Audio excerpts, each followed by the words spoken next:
Mon grand-père, Feu Gérard, un personnage assez particulier en soi, disait souvent, malheureusement, « Ah, lui, c'était un haïssable. » Là, on savait qu'il venait de nous parler de quelqu'un de plutôt désagréable. Aujourd'hui, à l'heure de la bonne nouvelle, on va parler d'une rencontre de Jésus avec un haïssable.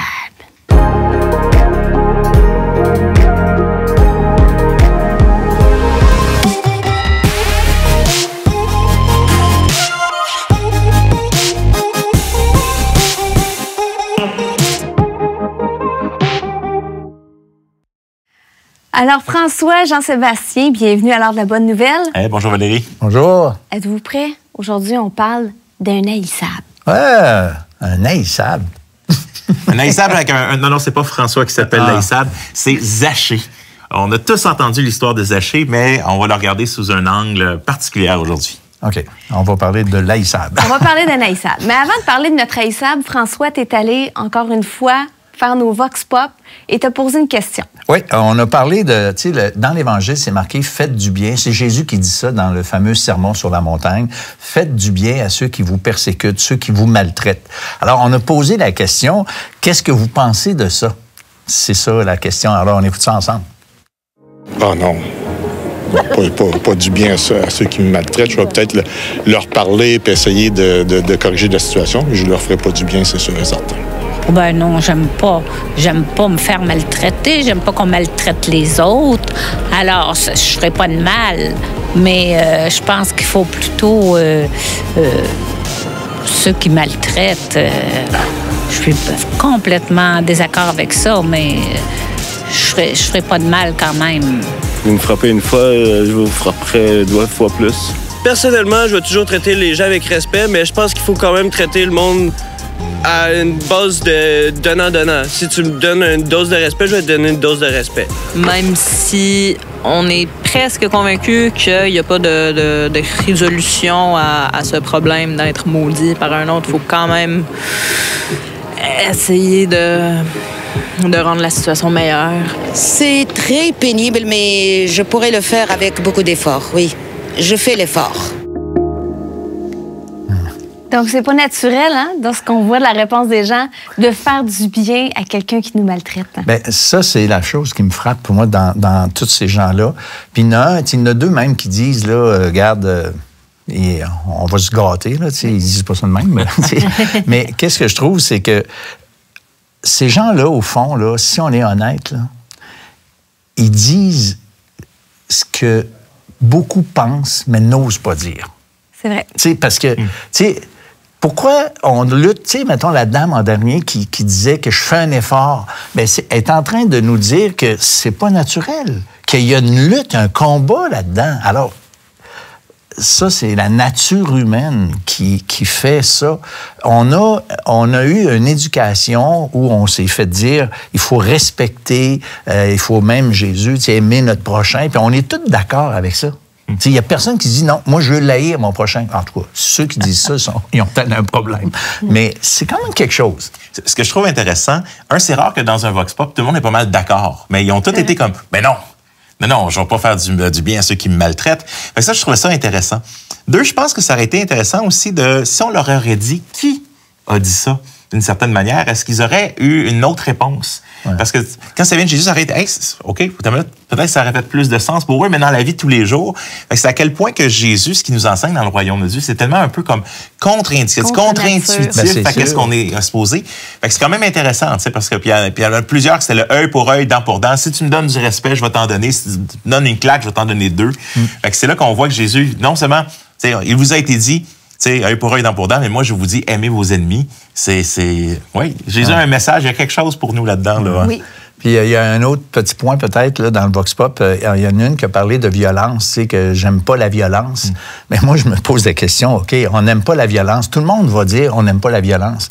Mais on écoute des films souvent très violents, mais il y a quelque chose en nous qui s'intéresse à ça. Si tout le monde haïssait vraiment la violence, on n'écouterait pas toutes ces émissions, ces films où c'est qu'il y a beaucoup de violence, mais ça a l'air, ça marche, puis ils en font, puis les gens en consomment. Hein? Puis d'où, en fait, on va poursuivre dans notre prochain segment avec Jean-Sébastien. Puis on va parler d'un personnage comme ça qui maltraitait pas physiquement les gens, mais qui ne traitait pas bien les gens et qui était vraiment détesté de tous. Et on va voir la rencontre avec Jésus. Qu'est-ce que Jésus a fait avec cet homme-là? Alors, on revient après la pause avec Jean-Sébastien pour raconter l'histoire de Zachée. Un arbre en santé ne peut pas faire autrement que de porter du fruit. Mais un arbre malade ne peut pas porter du fruit. Jésus va dire ailleurs, il dit, « Je ne suis pas venu pour ceux qui pensent qu'ils vont bien, mais pour ceux qui sont malades. » J'étais chez un ami hier soir, puis on parlait, médecin de famille et tout ça. Puis il dit, mais moi, j'ai pas de médecin de famille. Puis, fait que dans le fond, j'ai aucune idée si je vais bien ou pas. Ben, je pense que je vais bien, mais j'ai pas la chance d'avoir eu des tests, j'ai pas eu la chance de... Mais c'est peut-être justement ça aussi, spirituellement parlant. As-tu un médecin de famille? Jésus est appelé le grand médecin. Vous avez des questions ou des commentaires sur ce que vous venez d'entendre? Contactez-nous par téléphone ou réagissez sur les médias sociaux.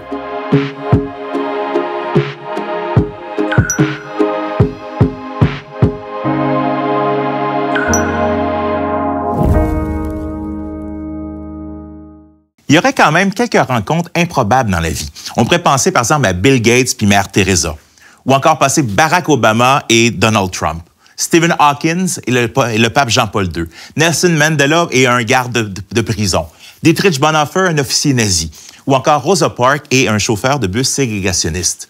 Dans l'histoire que j'aimerais regarder dans la Bible aujourd'hui, on a ce genre de rencontre entre deux personnes, entre Jésus d'un côté qui était perçu par beaucoup des Juifs comme un sauveur, mais qui venait les sauver de l'occupation romaine, et de l'autre côté, un homme appelé Zachée, qui était un homme de petite taille, qui était détesté par tout le monde, justement parce qu'il était considéré comme un vendu par rapport aux Romains. C'est un Juif qui était le chef des collecteurs d'impôts. Donc, non seulement il collectait les impôts, mais il collectait les impôts de ceux qui collectaient les impôts et il s'en mettait pas mal dans les poches. Et donc, les Juifs le considéraient comme un tout-croche, un haïssable, quelqu'un que tu changes de côté de rue quand tu le vois. Alors, qu'est-ce qui va se passer dans cette histoire? Eh bien, on va tourner en Luc, chapitre 19. Jésus était entré dans Jéricho et traversait la ville. Or, un homme riche appelé Zachée, chef des collecteurs d'impôts, cherchait à voir qui était Jésus. Première chose intéressante, le contraste entre un homme riche, c'est mentionné qu'il y a bien du cash, et de l'autre côté, Jésus qui est considéré comme un ami des pauvres. Fait qu'on ne sait pas que si les deux allaient se rencontrer, qu'est-ce qu'on imagine qui se passe? Alors, tu as la rencontre qui est imminente. Zachée cherchait à voir qui était Jésus. Mais il parvenait pas, il y avait trop de monde, il est tout petit. Alors, qu'est-ce qu'il fait? C'est intéressant, il dit, il courut en avant et monta sur un sycomore, qui est une sorte d'arbre, pour voir Jésus, parce qu'il devait passer par là. Ce qui est intéressant, c'est un peu, imaginez un peu l'équivalent du ministre des Finances qui commence à courir devant tout le monde, monte dans un arbre, puis sort ses jumelles pour essayer de voir qu'est-ce qui se passe. Mais c'est un peu ça, c'est improbable d'avoir... Pourquoi il court? Pourquoi est-ce quelqu'un qui n'aime pas perdre la face, quelqu'un qui a déjà pas une bonne relation, est-ce qu'il veut que les autres pensent de lui? Qu'est-ce qu'il fait? Qu'est-ce que tu fais, mon Zachée? Mais lorsque Jésus arrive à cet endroit, il lève les yeux. Il le voit. Intéressant, le texte, il le vit et lui dit, « Zachée, dépêche-toi de descendre, car il faut que je m'arrête aujourd'hui chez toi. » Zachée va s'empresser de descendre, puis il l'accueille avec joie. Je me suis toujours posé la question, qu'est-ce qui se passe dans la tête de Zachée à ce moment-là? Pourquoi est-ce qu'il veut rencontrer Jésus? Jésus est une personnalité qui est super connue à l'époque. Dans l'Évangile de Marc, par exemple, on va voir, il ne peut pas arriver à quelque part sans qu'il y ait des foules tout le temps qui courent. Il ne peut même pas rentrer chez lui parce qu'il y a tellement de monde partout. Pourquoi est-ce que Zachée, c'est quoi que... Tu sais, certains allaient voir Jésus pour être guéris, ils allaient voir Jésus pour... qu'il se débarrasse des Romains parce qu'il était le sauveur premier. Mais que vient faire Zachée? C'est quoi son désir? Ou est-ce que c'est juste de rajouter sur son mur un cliché clic-clic de tous les personnages célèbres d'Israël qu'il a rencontrés? Zachée s'empressa de descendre et l'accueillit avec joie. En voyant cela, tous murmuraient en disant « Il est allé loger chez un homme pécheur. » Jésus, qu'est-ce que tu fais avec un haïssable comme ça? Puis, ce qui est intéressant, c'est que les gens se comparent aussi à Zachée en disant, écoute, au moins nous autres, On n'est pas comme Zachée. Mais qu'est-ce qu'il va faire? Mais le texte ne nous dit pas grand-chose sur les discussions que Jésus va avoir au repas. On sait très peu de choses, mais on voit la réaction que Zachée va avoir au verset 8. Mais Zachée, se tenant devant le Seigneur, lui dit, « Seigneur, je donne aux pauvres la moitié de mes biens. Si j'ai causé du tort à quelqu'un, je lui rends le quadruple. » Qu'est-ce qui vient de se passer avec Zachée? Alors Jésus dit à son propos, « Le salut est entré aujourd'hui dans cette maison, parce que lui aussi est un fils d'Abraham. En effet, le Fils de l'homme est venu chercher et sauver ce qui était perdu. » Deux, trois choses intéressantes dans le texte. Le salut est entré aujourd'hui dans cette maison. Il y a quelque chose qui s'est passé. Il y a eu, la rencontre avec Jésus amène ce personnage haïssable, haï de tout, à avoir un changement de cœur.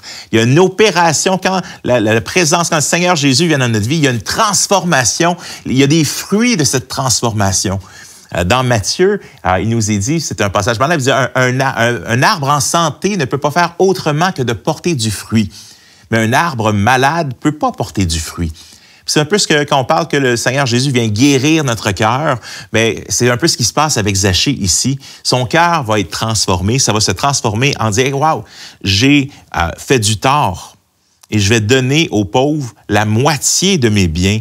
Si j'ai causé du tort à quelqu'un, je lui rends le quadruple. » Ce qui est particulièrement intéressant, c'est qu'il y a un autre personnage de l'Évangile qui vient voir Jésus à un moment donné, puis lui, au contraire, qui est haï de tout le monde, c'est un jeune homme riche qui vient voir Jésus puis lui dit « Que dois-je faire de bon pour avoir la vie éternelle? » Puis Jésus dit « Pourquoi m'appelles-tu bon? Il y a juste Dieu qui est bon. » Il est en train de dire « Mais toi, tu sembles te considérer bon. » Mais il dit « Est-ce que tu suis les commandements de Dieu? » Puis le gars, il dit « Ben oui, j'y suis. » Puis il commence à les nommer. Puis je dis « Je fais ça depuis ma jeunesse. » Puis Jésus va lui dire « Il te manque une seule chose. » Il dit « Vends ce que tu possèdes. Viens et suis-moi. » Mais le jeune homme riche s'en alla bien triste, car il avait beaucoup de biens.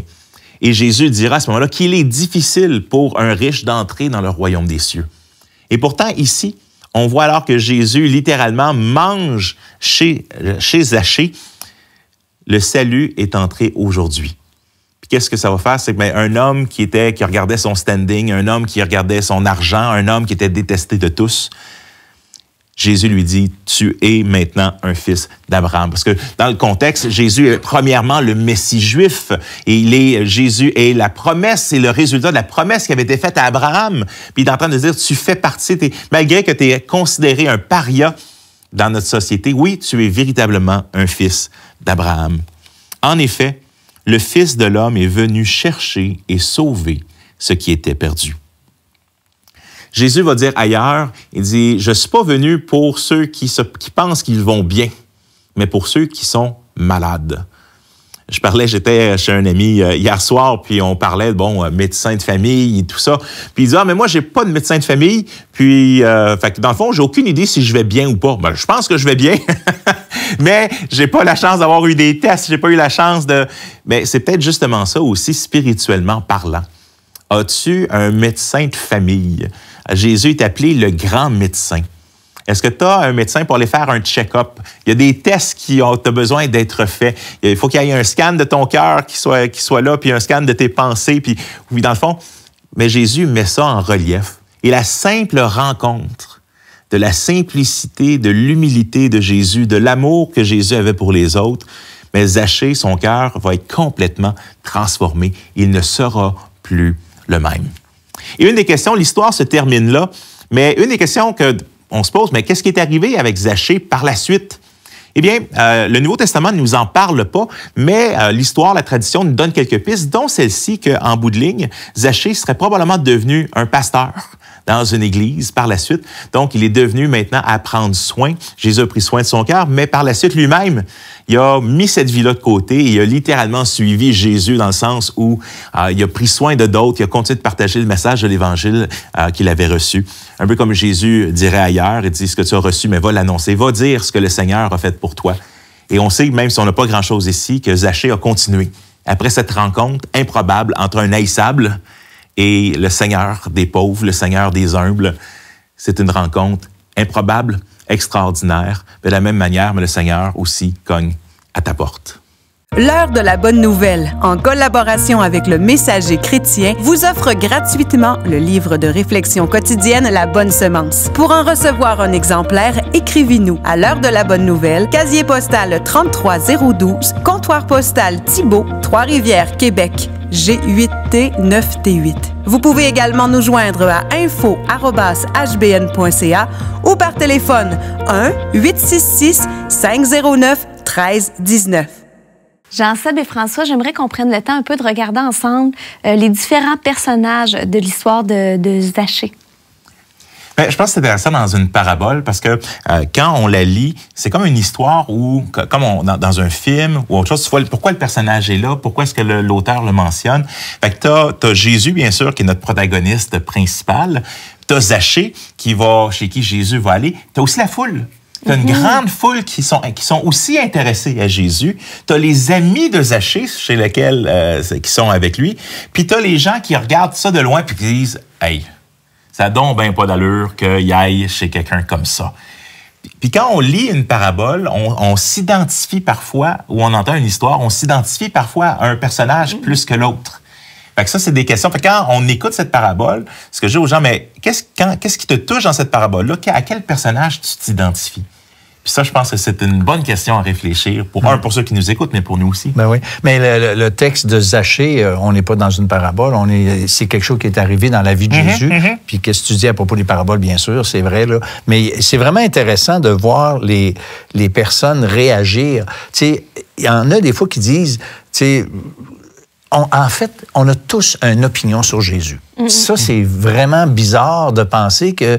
Puis moi, je rencontre beaucoup de gens, là, puis généralement, ils sont assez fermes sur leur opinion sur Jésus. Des fois, c'est comme... Moi, mais tu sors ça de où? Ils ne savent pas, mais ils ont une opinion sur Jésus. Moi, je trouve ça vraiment fascinant. Puis Jésus a une opinion sur chacun d'entre nous aussi. Ben là. Mais c'est vrai. Puis moi, c'est ce que j'ai aimé dans cette histoire-là. C'est que Jésus, il s'est adressé à Zachée en le nommant par son nom. Il a levé les yeux vers lui. Fait qu'il y a vraiment un geste de « je t'ai vu, je savais que tu étais là, je veux aller chez toi, Zachée ». Puis il s'est empressé de descendre, puis il y a comme une presse. Jésus, il veut vraiment passer du temps avec Zachée, il veut aller dans sa maison. Oui, bien là, il laisse la foule. Tu sais, c'est quand même impressionnant. Il se concentre sur lui pour aller chez lui. Tu sais, ouais, il y avait peut-être quelques-uns qui étaient là, mais tu sais, c'est arrivé souvent, ça. La foule, à un moment donné, Jésus se détourne de la foule pour s'occuper d'une personne en particulier. Alors, ceux qui nous écoutent, bien, on peut penser que Jésus ou Dieu s'intéresse à nous personnellement au point de, j'allais dire, s'arrêter et prendre du temps personnellement. Tu sais, Dieu n'est pas un Dieu comme vague, là. Tu sais, Dieu est un Dieu... personnel. Oui, personnel. Je trouve ça tellement beau. Ce qui est intéressant aussi dans l'histoire, c'est qu'il y a un coup pour Zachée d'avoir cette... Il y a cette transformation, il rencontre Jésus, puis là, il décide de donner la moitié de ce qu'il y a aux pauvres. Il doit avoir une baraque puis beaucoup de choses. Puis après ça, de restituer le mal qu'il a fait aux 4 fois. Fait il y a un coup à ça. On peut s'imaginer que Zachée est avec ses amis aussi. Puis là, il fait comme... hey, non, moi, je me positionne devant ces amis-là. En plus, en sachant que ceux qui sont à l'extérieur de la maison le regardent déjà croche. Fait qu'il va aussi y avoir même quand l'apôtre Paul se convertit, par exemple, les chrétiens ne veulent pas rien avoir avec lui parce que ça doit être un piège, il y a quelque chose qui ne marche pas, puis je le trosse pas. Fait qu'il y a tout un coup. Mais Zachée va quand même trouver cette rencontre, avec cette relation avec Jésus comme plus importante que tout ce qui, en guillemets, perd. Oui, c'est ce qui est plus dans son rapport d'impôt à la fin de l'année.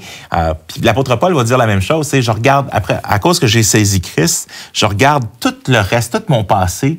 Il y a le mot en grec skoubala, je trouve ça drôle, ça sonne drôle, mais ça veut dire tous les déchets, les excréments. Je regarde ma vie là, comme la chenoute.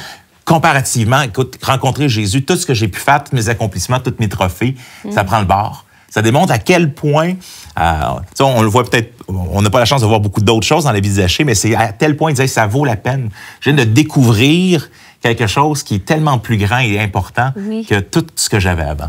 Justement, Jésus, quand il dit à Zachée, le salut est maintenant rentré dans cette maison, j'aimerais ça que tu nous expliques un peu plus qu'est-ce que ça veut dire. Ben, ce qui est intéressant, c'est que on va souvent parler du salut. Il y a plusieurs angles du salut, puis l'Évangile nous le présente sur plusieurs angles. Un des plus clairs qu'on parle souvent, c'est que on peut rien faire pour gagner la faveur de Dieu. Puis on va parler de Jésus qui meurt sur la croix. Mais ici, Jésus fait un autre angle. Quand Jésus va parler, il est le Messie d'Israël qui vient, dans le fond, devenir le roi d'Israël, comme on l'a vu plus tôt dans une autre émission avec les mages, par exemple. Il est le roi d'Israël et il vient se positionner devant Zachée en disant, je suis ce roi, je suis cette personne-là, puis je suis la promesse qui a été faite à Abraham. Puis dans le fond, fait que le salut est en train de dire, t'es un véritable Juif. Puis Jésus va souvent avoir ces discussions avec les pharisiens. Le véritable Juif, dans le fond, regarde, les pierres qui sont là, je peux en faire, moi, des fils. Dieu peut en faire des fils d'Abraham. Mais il est, à quelque part, le salut. Zachée, tu es un fils d'Abraham. Tu rentres dans cette grande famille qui est la famille de Dieu. Puis il est dans le fond, il perd beaucoup de choses, mais il rentre dans une famille. Jésus-Christ devient son frère. De la façon que Jésus va prier, il va dire, Abba, Père, il dit Père. Il y a quelque chose ici de relationnel, il y a quelque chose de rentrer dans la grande maison de Dieu qui est un peu là. Moi, j'aime beaucoup, Valérie, la réaction de Zachée quand il dit, qu'est-ce que tu viens de dire là, par rapport à vendre toutes ses affaires. Je pense pas que Jésus il a dit, si tu veux être vraiment mon disciple, il faut que tu fasses ça. Mais justement, la religion, par exemple, en général, va dire quoi faire ou quoi pas faire. L'Évangile, elle dit pas quoi faire ou quoi pas faire, mais le cœur est transformé, Dieu vient habiter dans le cœur du croyant, dans le corps du croyant même, littéralement, et là, il y a le changement qui se produit. Et Zachée, c'est ça qui s'est passé. C'est pas que, tu sais, il a pas coché une liste d'épiceries à faire. Il a fait ça spontanément. Ça montre qu'il y a une transformation profonde. Puis c'est ça que l'Évangile a fait. Oui, c'est ça. Une transformation profonde. Directement du cœur. Puis on voit les fruits tout de suite arriver ensuite dans sa vie. C'est ça. C'est bon. Puis dans le fond, Zachée, cette histoire-là, c'est juste une belle invitation de Dieu. Moi, je le vois comme une belle invitation de Dieu à revenir à la maison. Tu sais, tu disais aussi un des versets, je suis venu chercher ceux qui étaient perdus. Donc, si on est perdu, c'est qu'on a besoin de revenir à la maison. Et Jésus, tout se passe là dans la maison de Zachée, la maison qui est restaurée, la famille, son identité qui est restaurée. Puis, dans le prochain segment, on veut vous faire une invitation, comme Jésus a fait avec Zachée. Vous avez des questions ou des commentaires sur ce que vous venez d'entendre? Contactez-nous par téléphone ou réagissez sur les médias sociaux.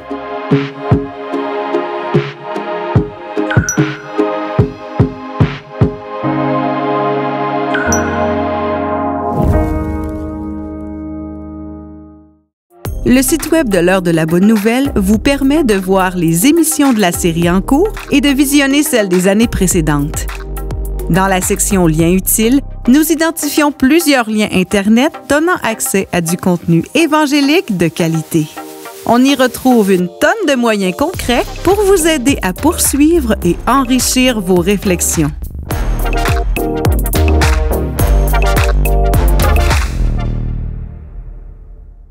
Ce qui est intéressant, c'est qu'il y a comme 4 réponses ou réactions qu'on peut avoir face à l'histoire de Zachée. Un, c'est qu'on dit « j'ai pas besoin d'un sauveur ».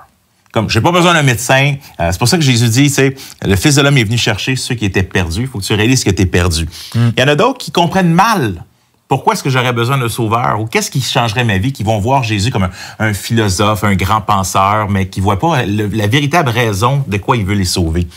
Il y en a d'autres qui disent, les autres ont besoin du sauveur. C'est comme des fois on est à l'église, là, puis tu dis, ah, c'est donc plate qu'une telle personne n'est pas là, il aurait besoin d'entendre ça, tu sais, puis on voit pas la poutre là, qui est dans le lien. Moi, quand je me suis converti, le père d'un de mes grands amis m'avait dit, il dit, toi, François, il dit, t'avais besoin de ça.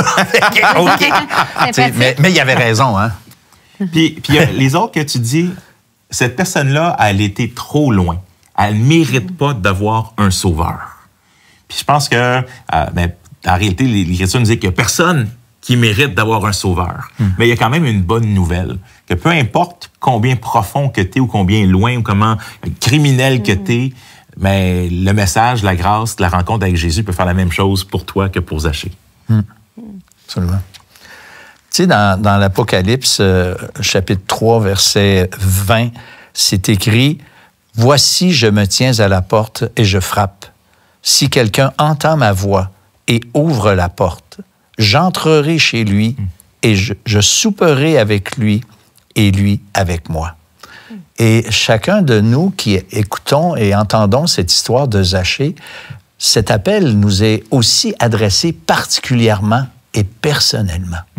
Et peut-être que vous pensez, comme certains, que vous êtes allés trop loin, mais il n'y a personne qui mérite la grâce. Il n'y a personne qui mérite le pardon. C'est toujours un appel à la grâce. C'est toujours le pardon qui nous est offert.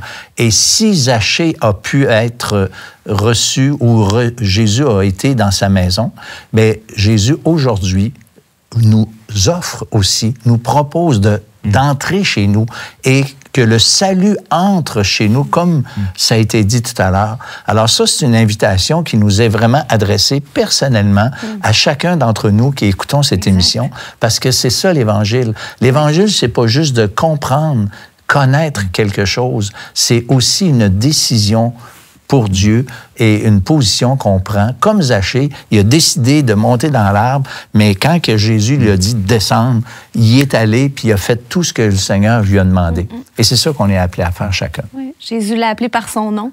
Ça, j'aime ça. Oui, moi aussi, c'est ce que j'aime vraiment. J'aime l'idée d'un repas aussi ensemble, autant dans l'histoire de Zachée que ce que Jésus dit ici. Ouais. Pourquoi? Parce que dans un repas, tu manges avec quelqu'un. J'avais un ami pasteur qui est décédé aujourd'hui qui disait toujours, mais tu connais pas vraiment quelqu'un jusqu'à temps que tu aies mangé 1 kilo de sel avec lui. Mais, là, tu meurs de pression. Non, mais le fait est quand même que c'est là quand on mange, qu'on est autour d'une table, on connaît, il y a une intimité avec la personne, puis c'est ce type-là que Jésus veut avoir avec nous. C'est pas juste, OK, je t'ai donné un ticket là, pour être au ciel. Il y a une relation avec Dieu. Oui, exact. Puis justement, à ce propos-là, Jean-Sébastien, tu n'es pas seulement un animateur, pasteur à l'heure de la bonne nouvelle, tu es aussi un auteur. Oui, oui. Et moi, je voulais vous proposer, pour aller plus loin, ce livre-là ici, Intime avec Dieu, par Jean-Sébastien Morin, Apprendre à connaître le cœur de Dieu jour après jour. C'est vraiment un livre qui est excellent. Justement, si vous prenez la décision de marcher avec Dieu, puis que vous voulez grandir en intimité avec Dieu, que vous soyez nouveau chrétien ou que ça fasse des années. Moi, je l'ai lu personnellement, puis ça m'a vraiment fait du bien, ce livre-là. Donc, je vous invite à aller vous le procurer. C'est disponible dans les librairies chrétiennes ou en ligne, dans la boutique en ligne de publicationschrétienne.com. Intime avec Dieu par Jean-Sébastien Morin. Alors, merci, Jean-François. Ah, c'est correct qu'on m'a donné toutes les noms. Je vous ai mixé tout d'un coup. Ah, c'est ça. J'ai voulu aller vite. Lui, c'est Jean-Sébastien, puis moi, c'est François. Ben oui, c'est ça. Bonsoir, Valérie. Merci d'avoir été avec nous pour une autre émission de notre série À la croisée des chemins. Donc, je vous invite à vous joindre à nous la semaine prochaine pour une autre émission de l'heure de la bonne nouvelle. La sincérité, c'est pas synonyme de vérité. Parce qu'on peut être sincèrement engagé dans une mauvaise voie. Oui, aux yeux des gens, on peut avoir des bonnes personnes, mais aux yeux de Dieu, il y a juste Dieu qui est bon. Il y a juste Dieu qui, en fait, c'est les standards de Dieu. Personne ne peut atteindre les standards de Dieu. Malgré que ce jeune homme-là, il voit pas son péché, ça rend même pas compte. Jésus l'aime.